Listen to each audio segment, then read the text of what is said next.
এরপর আমরা যে বিষয়টা নিয়ে আলোচনা শুরু করব সেটা হলো ভিএসইপিআর থিওরি, যেটার ফুল ফর্ম হলো valence shell electron pair repulsion theory.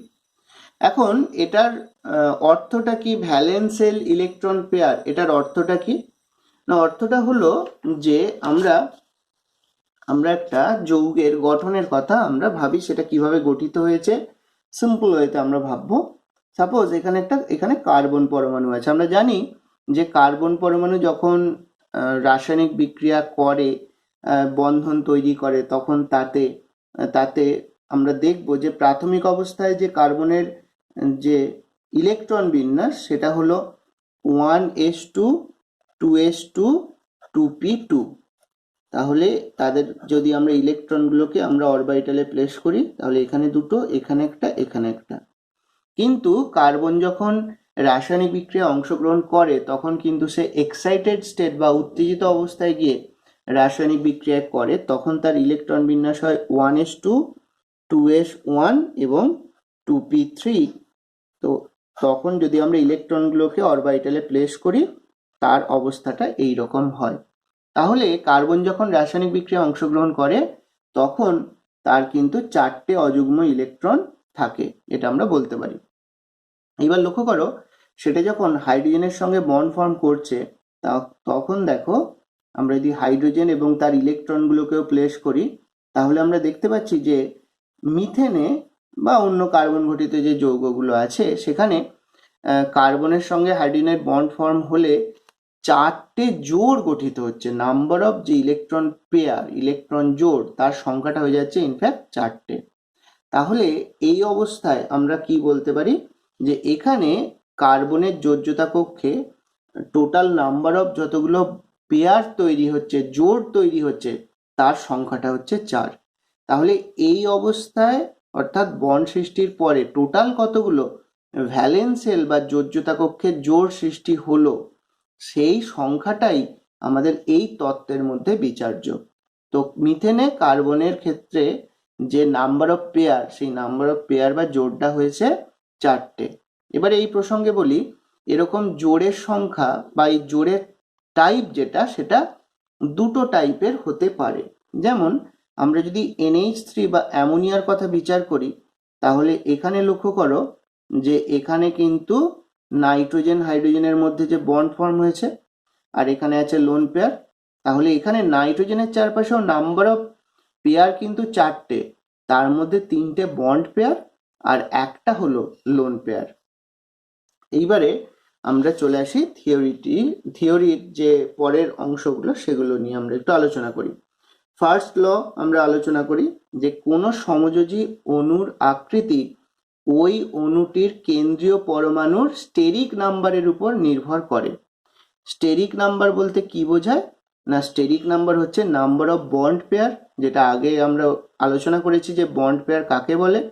Bond pair হলো যে ইলেকট্রন জোড়টা দুটো পরমাণুর মধ্যে বন্ধন সৃষ্টি করেছে, বা অন্য কথায় বলা যেতে পারে যে দুটো ইলেকট্রন দুটো নিউক্লিয়াস দ্বারা, এখানে হাইড্রোজেনের নিউক্লিয়াস এবং কার্বনের নিউক্লিয়াস, এই দুটো নিউক্লিয়াস দ্বারা অপারেটেড হয়, তাদের মধ্যে দুটো নিউক্লিয়াসের মধ্যে জোড়টা থাকে, সেটাকে আমরা বন্ধন জোড় বলি। আর যদি অ্যামোনিয়ার ক্ষেত্রে আমরা লক্ষ্য করি, এই যেটাকে আমরা নিঃসঙ্গ ইলেকট্রন জোড়টা বলছি, সেটা একটা নিউক্লিয়াস দ্বারা অপারেটেড হচ্ছে, অর্থাৎ নাইট্রোজেনের নিউক্লিয়াসের সারাউন্ডিংসে একটা যে লোন পেয়ার আছে সেটা একটা নাইট্রোজেনের নিউক্লিয়াস দ্বারাই সেটা নিয়ন্ত্রণ করছে, এটা আমরা বলতে পারি। তাহলে এখানে লক্ষ্য করো যে সমস্ত ইলেকট্রন পেয়ার পরস্পরকে বিকর্ষণ করে। তাহলে আমরা যেটা বলছিলাম যে বন্ড পেয়ার এবং লোন পেয়ার, যে দুটো বিষয় আমরা দেখলাম, সেই বন্ড পেয়ার বা লোন পেয়ার তাদের সামগ্রিক সংখ্যাটাই স্টেরিক নাম্বার। তার মানে স্টেরিক নাম্বার 2 3 4 যাই হোক না কেন, সেখানে ইলেকট্রন পেয়ার থাকবে যতগুলো ইলেকট্রন পেয়ার থাকবে তারা পরস্পরকে বিকর্ষণ করবে। তাহলে বিকর্ষণ বল কমানোর উপায় হলো তারা পরস্পর থেকে সবচেয়ে দূরে সরে যাবে।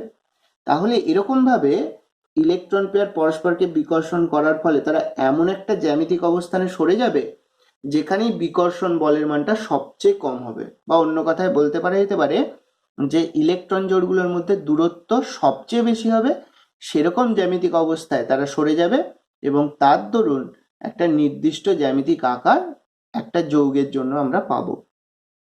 এবার দেখো যে আমরা এবারে পরের আমরা পয়েন্ট এবং সেই সংক্রান্ত বিষয়টা আমরা আলোচনা করব।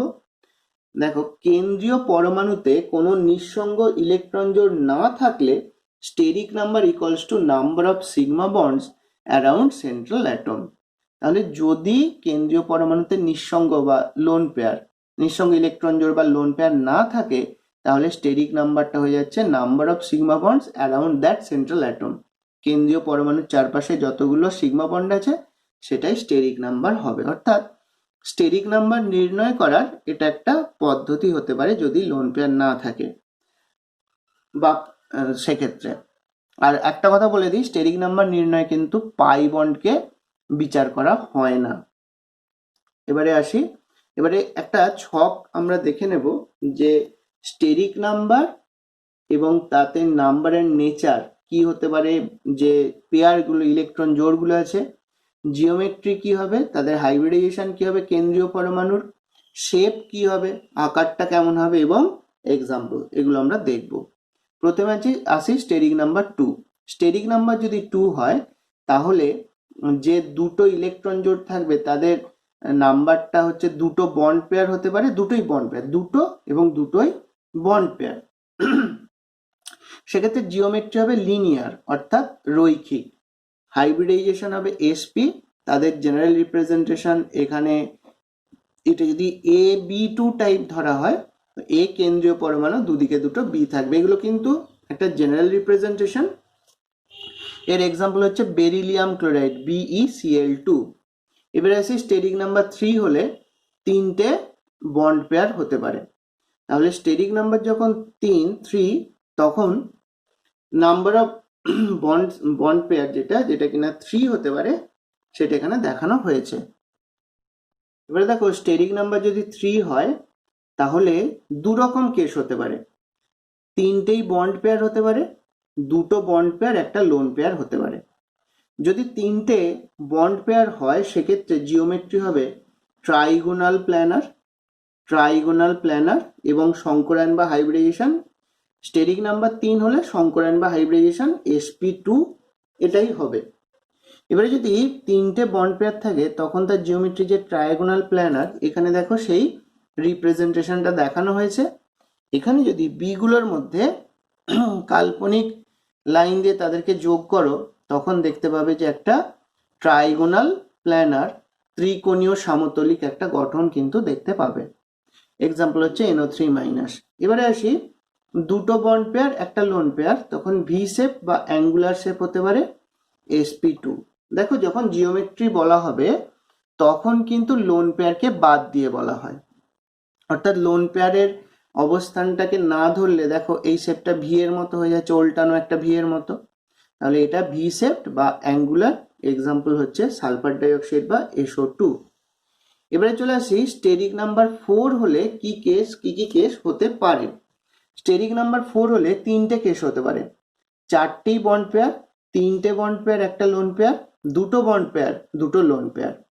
যদি চারটি বন্ড পেয়ার হয় তখন টেট্রাহেড্রাল হতে পারে, তিনটে বন্ড পেয়ার একটা লোন পেয়ার পিরামিডাল, দুটো বন্ড পেয়ার দুটো লোন পেয়ার, সেক্ষেত্রে ভি শেপ অর অ্যাঙ্গুলার হবে।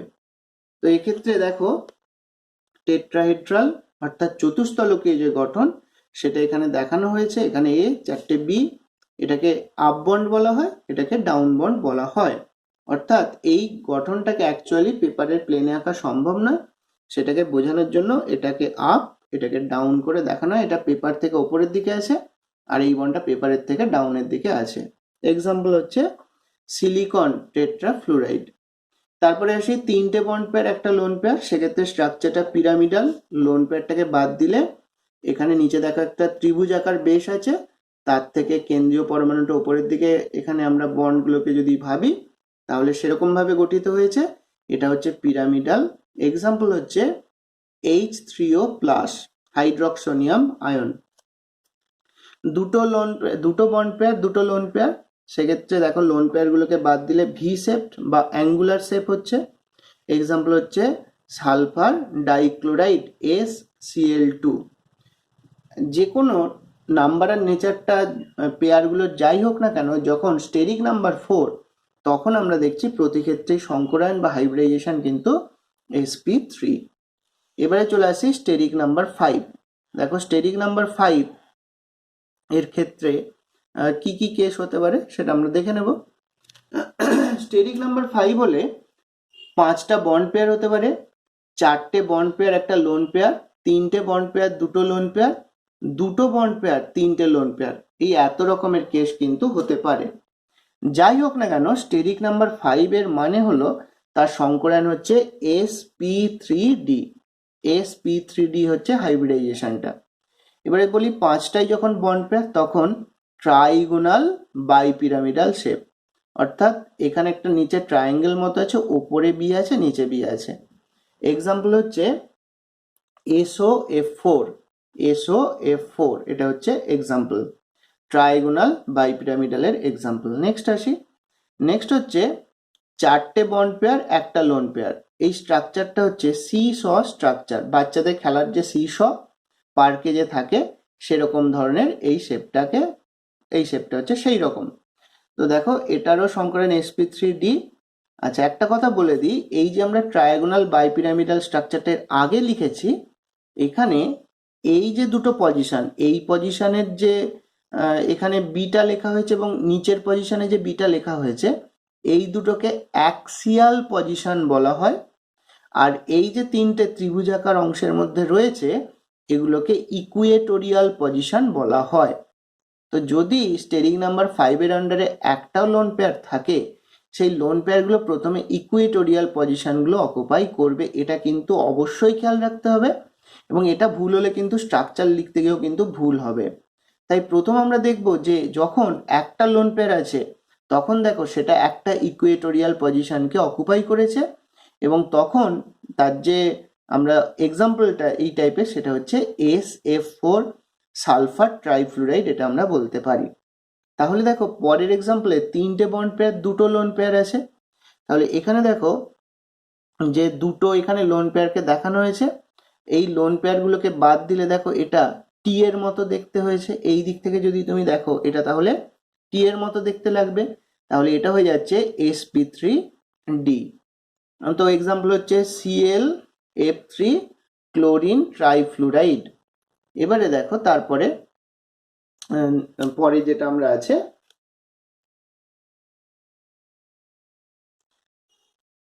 পরেরটায় দুটো বন্ড পেয়ার 3টে লোন পেয়ার।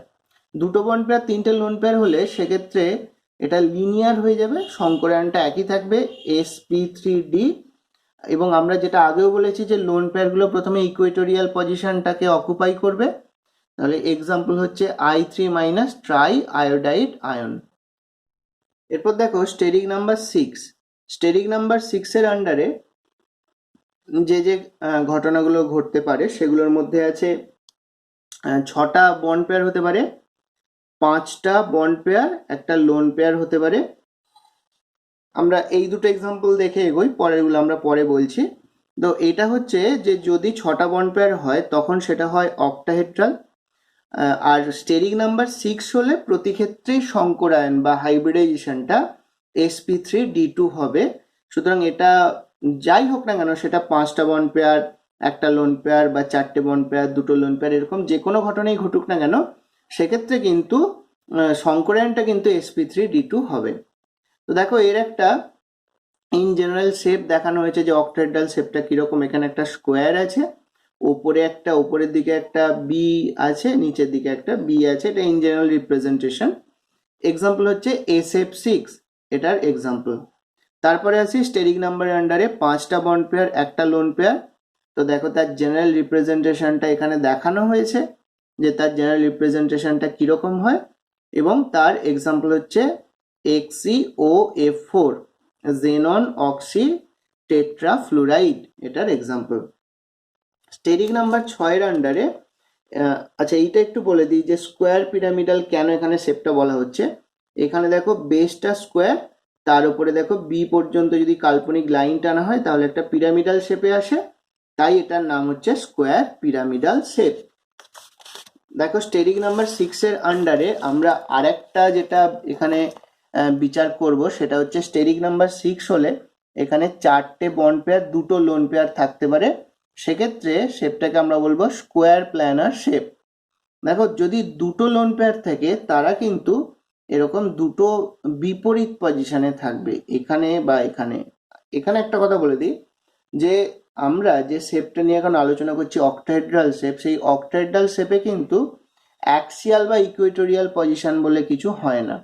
যে কোনো দুটো বিপরীত দিকে লোন পেয়ারকে, যদি দুটো লোন পেয়ার থাকে সেটা তারা পরস্পরের বিপরীতে থাকবে। এখানে এরকম ভাবে যে কোনো দুটো বিপরীত পজিশনে রাখলেই কিন্তু এটা চলবে। তো সংকরায়নটা sp3d2 আগেই বলা হয়েছে, এবং এর এক্সাম্পল হচ্ছে জেনন টেট্রাফ্লুরাইড XeF4। এবারে আসি স্টেরিক নাম্বার 7, তাহলে সেখানে 7টা বন্ড পেয়ার এরকম কেসই আমরা দেখতে পাবো। সেটার যে জিওমেট্রি যেটা সেটা হচ্ছে পেন্টাগোনাল বাই পিরামিডাল। তাহলে এখানে একটা পেন্টাগন আছে, ওপরে একটা পিরামিড, নিচের দিকে একটা pyramid, so pentagonal bipyramidal sp3d3। এর যে সংকরায়নটা সেটা sp3d3, এক্সাম্পল হচ্ছে IF7। তাহলে এখন পর্যন্ত আমরা যে ফার্স্ট লতে আমরা যে বিষয়টা আলোচনা করলাম VSEPR এর, সেটা হচ্ছে বিভিন্ন মলিকিউল, তাতে স্টেরিক নাম্বার ব্যাপারটা আলোচনা করেছি, বন্ড পেয়ার আলোচনা করেছি, লোন পেয়ার ইত্যাদিগুলো আলোচনা করলাম আমরা। একটা প্রসঙ্গতে একটা কথা বলে দিই, সংকরায়ন বা হাইব্রিডাইজেশনের এই যে বিষয়টা এখানে উল্লেখ করা হচ্ছে এটা অ্যাকচুয়ালি VSEPR তত্ত্বের অংশ নয়, কিন্তু দুটোর মধ্যে একটা রিলেশন আছে যেটা আমাদের পরেও পড়তে হবে, তাই এক্ষেত্রে ছক আকারে একসঙ্গে বিষয়টাকে প্রকাশ করা হলো। কিন্তু VSEPR তত্ত্বের সঙ্গে হাইব্রিডাইজেশনের কিন্তু সম্পর্ক অবশ্যই আছে, বাট VSEPR তত্ত্বের মধ্যে হাইব্রিডাইজেশন কিন্তু ইনক্লুডেড নয়। আমরা ইচ্ছে করে ইনক্লুডেড করেছি যাতে পরবর্তী ক্ষেত্রে এটাকে রিপিট না করতে হয় সেই কারণে, নতুবা কিন্তু আমরা VSEPR তত্ত্বে সংকরায়নের কথা উল্লেখ করব না। এবারে আসি সেকেন্ড ল সম্পর্কে। সেকেন্ড ল বলা হচ্ছে বিভিন্ন প্রকারের ইলেকট্রন জোড়ের মধ্যে যে বিকর্ষণ বল কাজ করে তার ক্রম হলো lone pair greater than lone pair bond pair greater than bond pair.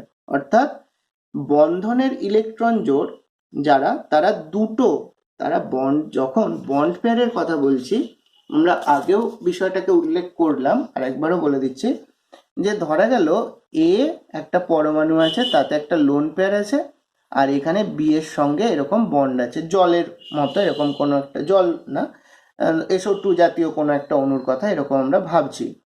তো এখানে দেখো লক্ষ্য করে এখানে যে লোন পেয়ারটা এখানে আছে, সেই লোন পেয়ারটা কিন্তু কেবলমাত্র এ যে পরমাণুটা আছে তার নিউক্লিয়াস দ্বারা সে আকর্ষিত হচ্ছে, কিন্তু দেখো এখানে যে ইলেকট্রন জোড়গুলো আছে যেগুলো বন্ধন জোড়, সেগুলো এ এর নিউক্লিয়াস এবং বি এর নিউক্লিয়াস উভয়ের দ্বারাই আকর্ষিত হচ্ছে। তো সে কারণে এটা একটা নিউক্লিয়াস দ্বারা আকর্ষিত হওয়ার কারণে এ কিন্তু অনেকটা স্পেস জুড়ে থাকে, কিন্তু এখানে দুটো নিউক্লিয়াস দ্বারা অপারেটেড হওয়ার কারণে এইখানের যে ইলেকট্রন জোড়টা সেটা কিন্তু অনেকটা কম স্থানের মধ্যে সে কিন্তু আবদ্ধ থাকে। ঠিক একই বিষয় প্রযোজ্য এক্ষেত্রেও, কিন্তু লোন পেয়ারটা সবসময় অনেকখানি অঞ্চল জুড়ে থাকে। সে কারণে লোন পেয়ার এর উপস্থিতিতে বন্ড পেয়ারগুলো কাছাকাছি সরে আসে, কারণ বন্ড পেয়ার আকর্ষণ বলটা তুলনামূলকভাবে কম। আর যদি দুটো লোন পেয়ার থাকে তারাও কিন্তু পরস্পরকে বেশি মাত্রায় বিকর্ষণ করবে, এটা আমরা বলতে পারি। তো সে কারণেই বলা হচ্ছে লোন পেয়ার যে বিকর্ষণ বল সেটা সবচেয়ে বেশি, বন্ড পেয়ার বিকর্ষণ বলটা সবচেয়ে কম। এবারে দেখো কেন্দ্রীয় পরমাণুর যোজ্যতা কক্ষে বন্ধন ইলেকট্রন জোড়ের সঙ্গে লোন পেয়ার উপস্থিত থাকলে অণুর সুষম জ্যামিতিক আকারের বিকৃতি ঘটে। এটার অর্থটা কি সেটা বলে দিই। মিথেন অণুতে কার্বনের উপর কোনো লোন পেয়ার নেই, সেক্ষেত্রে মিথেনে কার্বনের যে সংকরায়ন সেটা sp3 হলে এটা আইডিয়ালি যেটা হওয়া উচিত, sp3 হলে আইডিয়ালি যেটা হওয়া উচিত এর গঠনটা সুষম চতুস্তলকীয়। তাহলে এখানে সুষম চতুস্তলকীয় গঠনেই কিন্তু মিথেনটা থাকে এবং তাতে বন্ধন কোণটা হয় 109°28'। কিন্তু অ্যামোনিয়াতে নাইট্রোজেনের উপর যেহেতু লোন পেয়ার আছে, তাহলে এখানে তার যোজ্যতা কক্ষে বন্ধন জোড়ের সঙ্গে একটা লোন পেয়ার উপস্থিত আছে। তাহলে তার আকারটা সুষম চতুস্তলকীয় যদি আমরা লোন পেয়ারটাকে ধরেই বলি, তাহলে সেক্ষেত্রে 109°28' হওয়া উচিত ছিল। কিন্তু এক্ষেত্রে বন্ধন কোণের মানটা 109°28' থেকে কমে গিয়ে 107.3° হয়ে দাঁড়িয়েছে, অর্থাৎ কমে গেছে। কারণ এখানে কেন্দ্রীয় পরমাণুর যে যোজ্যতা কক্ষ, সেই যোজ্যতা কক্ষে একটা নিঃসঙ্গ ইলেকট্রন জোড় উপস্থিত এই কারণে। সুতরাং লোন পেয়ারের সংখ্যা যত বাড়বে এইভাবে, তত কি ঘটবে, এই বন্ধন কোণটা আরো কমতে থাকবে। যেমন আমরা জলের উদাহরণটা যদি এর সঙ্গে ট্যালি করি, তাহলে সেখানে দেখবো যে জলে অক্সিজেনের দুটো লোন পেয়ার আছে, সেখানে বন্ড অ্যাঙ্গেলটা 104.5° হয়েছে, যেটা আগেও আমরা উদাহরণ হিসাবে বলেছি। এবারে আসি থার্ড লতে। থার্ড লয়ের বিষয়টা আমরা অলরেডি আগে যে আমরা যে টপিকটা আলোচনা করেছি বন্ড অ্যাঙ্গেল, সেখানেই বিষয়টা আলোচনা করেছি, তাই এখানে ডিটেলসে আর কিছু বলবো না। জাস্ট এখানে তো থিওরির মধ্যে থার্ড লতে কি বলা হয়েছে সেটুকু বলি। কেন্দ্রীয় পরমাণুর তুলনায় প্রান্তীয় পরমাণুর ইলেকট্রোনেগেটিভিটি বৃদ্ধিতে বন্ধন কোণ হ্রাস পায়। আবার কেন্দ্রীয় পরমাণুর ইলেকট্রোনেগেটিভিটি প্রান্তীয় পরমাণুর তুলনায় বেশি হলে বন্ধন কোণ বৃদ্ধি পায়। এই পয়েন্টটা আগেও আমরা উল্লেখ করেছি। এখানে জাস্ট একটা এক্সাম্পল দেখো, OFO অক্সিজেনের তুলনায় ফ্লুরিনের তড়িৎ ঋণাত্মকতা বেশি, স্বাভাবিকভাবেই বন্ধন কোণটা ছোট হবে OF2 তে, যেটা দেখো 102° হয়েছে। এখানে খেয়াল করবে জল এবং OF2 দুটো ক্ষেত্রেই কিন্তু অক্সিজেনের উপর দুটো করে লোন পেয়ার আছে, উভয় ক্ষেত্রেই ওই সংখ্যাটা সমান। আর জলের ক্ষেত্রে দেখো HOH, সেক্ষেত্রে 104.28', অর্থাৎ জলের ক্ষেত্রে মানে অলমোস্ট 104.5° অলমোস্ট। তো জলের ক্ষেত্রে আমরা দেখতে পাচ্ছি যে যেহেতু অক্সিজেনের তড়িৎ ঋণাত্মকতা হাইড্রোজেনের থেকে বেশি, তাই এখানে বন্ধন কোণটা বেশি হবে, সেটাই হয়েছে। অক্সিজেনের তুলনায় ফ্লুরিনের তড়িৎ ঋণাত্মকতা বেশি, প্রান্তীয় পরমাণুর তড়িৎ ঋণাত্মকতা বেশি, সেক্ষেত্রে বন্ধন কোণের মানটা হ্রাস পাওয়ার যে তত্ত্বে বলা হচ্ছে, তার সঙ্গে তথ্যেরও কিন্তু আমরা মিল খুঁজে পাচ্ছি। এবারে চলে আসি নেক্সট, অর্থাৎ ফোর্থ লতে। ফোর্থ লতে কি বলা হচ্ছে না, কেন্দ্রীয় পরমাণুতে বহু বন্ধন, মাল্টিপল বন্ড, বহু বন্ধনের উপস্থিতিতে সুষম গঠন বিকৃত হতে পারে। কারণ বহু বন্ধন বিকর্ষণ বল, বহু বন্ধন এক বন্ধন বিকর্ষণ বল অপেক্ষা বেশি, আর এক বন্ধন বিকর্ষণ বল সবচেয়ে কম। আসলে একটা ব্যাপার খেয়াল করবে, যখনই বহু বন্ধন হয় তখন সেখানে সিগমা বন্ডের পাশাপাশি পাই বন্ড কিন্তু সেখানে আসে। যেমন আমরা দেখব যে কার্বন কার্বন যখন ডবল বন্ড হচ্ছে, তখন তার মধ্যে একটা সিগমা বন্ড, একটা পাই বন্ড, এবং পাই বন্ডগুলো হচ্ছে দুর্বল প্রকৃতির বন্ধন, সেই জন্য তারা অনেক বেশি অঞ্চল জুড়ে ছড়িয়ে ছিটিয়ে থাকে। এবং এরকম ঘটনা ঘটলেই তখন সে কিন্তু অনেকটা লোন পেয়ারের মতো তার আচরণটা। তো সে কারণে অন্যান্য যে বন্ধন ইলেকট্রন জোড়গুলো আছে তাদের মধ্যে কিন্তু বিকর্ষণ বলটা কম, তাই পাই বন্ডের উপস্থিতিতে অন্যান্য বন্ড জোড়গুলো কিন্তু তাদের মধ্যে বন্ড অ্যাঙ্গেলটা ছোট হবে, কমে আসবে, তাদের অ্যাঙ্গেলটা কমে ছোট হয়ে যাবে, যেটা এখানে আমরা দেখব এক্সাম্পল হিসাবে। দেখো তাহলে আমরা যেটা দেখতে পাচ্ছি যে বহু বন্ধন বিকর্ষণ বলটা সবচেয়ে বেশি, এক বন্ধন বিকর্ষণ বল সবচেয়ে কম। এবারে চলে আসি এক্সাম্পলে। দেখো প্রথমটা যেটা দেয়া রয়েছে সেটা হচ্ছে ইথিন। দেখো ইথিনে HCH, এই যে বন্ধন কোণটা, এটা অ্যাকচুয়ালি 120° হওয়া উচিত ছিল। কেন না, এখানে কার্বনের সংকরায়ন হচ্ছে sp2। আমরা দেখেছি sp2 সংকরায়ন হলে সেক্ষেত্রে বন্ড অ্যাঙ্গেল যেটা 120° হয়, কিন্তু এক্ষেত্রে প্রকৃতপক্ষে তাদের মধ্যে যে বন্ড অ্যাঙ্গেলটা আছে সেটা হচ্ছে 116°। তাহলে এখানে 4° কমে গেল। কেন কমে গেল এখানে খেয়াল করো, এখানে কার্বন কার্বন কিন্তু ডাবল বন্ড আছে, অর্থাৎ যেটাকে আমরা এক বন্ধনের বেশি হলেই যাকে আমরা বহু বন্ধন বলছি, তাহলে এখানে একটা বহু বন্ধন আছে। তাহলে এখানে একটা সিগমা একটা পাই বন্ড আছে। তো সেই পাই বন্ডের উপস্থিতিতে এর সঙ্গে এর বিকর্ষণ বল এর সঙ্গে এর বিকর্ষণ বল বেড়ে যাওয়ার কারণে তখন কি হচ্ছে, এই হাইড্রোজেন কার্বন বন্ডগুলো যাদের পারস্পরিক বিকর্ষণ বল কম তারা কিন্তু একটু কাছাকাছি সরে আসছে এবং 116 ডিগ্রি কিন্তু তখন বন্ড অ্যাঙ্গেলটা হয়ে যাচ্ছে। আবার দেখো ফসজিন বা COCl2 তে আমরা দেখতে পাচ্ছি যে এখানে Cl এটা 112 ডিগ্রি হয়েছে। বিষয়টা অনুরূপ আগের বারের মতোই, এখানেও ডাবল বন্ড মানে একটা সিগমা একটা পাই বন্ডের বিকর্ষণে এইগুলো পরস্পরের দিকে সরে এলো এবং ক্লোরিনের তড়িৎ ঋণাত্মকতা বেশি হওয়ার কারণে বন্ড অ্যাঙ্গেলটা এখানে যেমন 116 ডিগ্রি হয়েছে এখানে 112 ডিগ্রি হয়েছে, অর্থাৎ আরো একটু কমতে সক্ষম হয়েছে, কারণ এখানে কেন্দ্রীয় পরমাণুর তুলনায় প্রান্তীয় পরমাণুর তড়িৎ ঋণাত্মকতা বেশি আছে বলে তাই এক্ষেত্রে বন্ড অ্যাঙ্গেলটা আরো কমে 112 ডিগ্রি হয়েছে। এবারে চলে আসি আমরা ফিফথ লতে কি বলা হচ্ছে?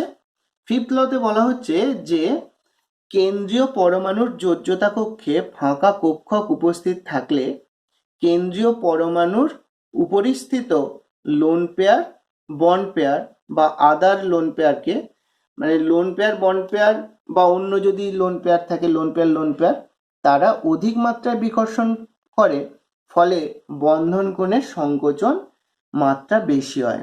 অর্থাৎ কেন্দ্রীয় পরমাণুতে ফাঁকা যোজ্যতা কক্ষক যদি থাকে তাহলে আমরা যে বিকর্ষণ বলগুলো ভিএসিপিআর থিওরিতে বিচার করছি সেই বিকর্ষণ বলটা লোন পেয়ারের উপস্থিতিতে বেড়ে যাবে, এটা হলো ঘটনা।